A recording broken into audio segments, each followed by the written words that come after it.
Hello everyone, my name is Benga. You're welcome to the Power User tutorial on Microsoft Excel.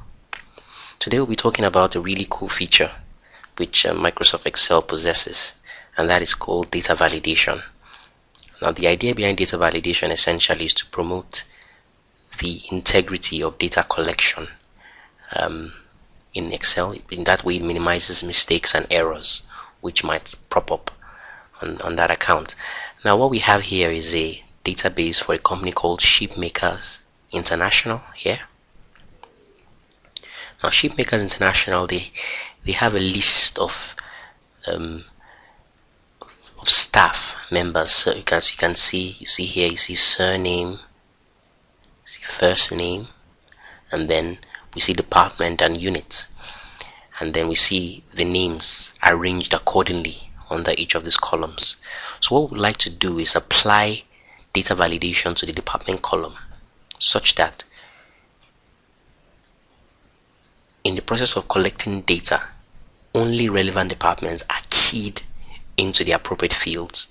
For instance, we make an assumption that Shipmakers International possesses just 3 departments, which are admin, finance, and marketing.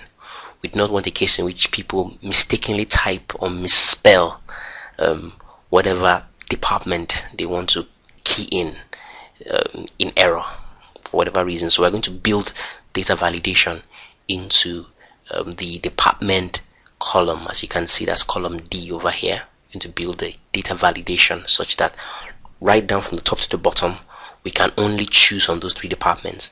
Now we've also taken our time to select, and if you look at the right hand side of this our worksheet, you see admin, finance, marketing. The other subgroups under them we'll discuss later in the course of our tutorial, or at least the next set of our tutorial. Now to proceed to the department column and to examine the fields under which to apply data validation to the relevant fields under department, we'll simply go and select like so. Select the entire column, so we apply the data validation along those lines, and we proceed to data tab. Under data tab you locate data tools, and under data tools you would find data validation. Click on that. There's a drop down, and then we proceed to selecting data validation. Now this interesting box pops up. You can see here that it has data validation set an input message error alert, and then just underneath you see validation criteria allow. Now this is the default state in which Excel comes, in which all the cells will accept any value key into it. But here we would like to click on the drop down box to see the options we actually have.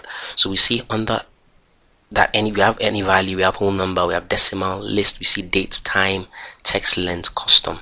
We are more interested in a list because we have a list somewhere that we want our data validation to enable us use as source and limit the number, the options we have to choose from. So I'll move to list right there, and then this pops up.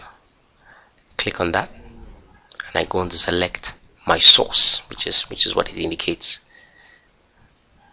Okay, so my source is admin, finance, and marketing. Click on OK. So when we move to our department field, you can see that under it we have admin, finance, marketing, so we can select any of them and choose. Under that we can have choose finance and all that. So we find out that when individuals or users are entering data, they are limited by what they can enter, thereby minimizing risks, and also it actually increases the speed of data entry. And the next edition of our tutorial will be discussing an advanced feature which data validation enjoys, which is called dependent data validation. Thank you so much for listening, and it's been a pleasure giving this tutorial. Have a good day.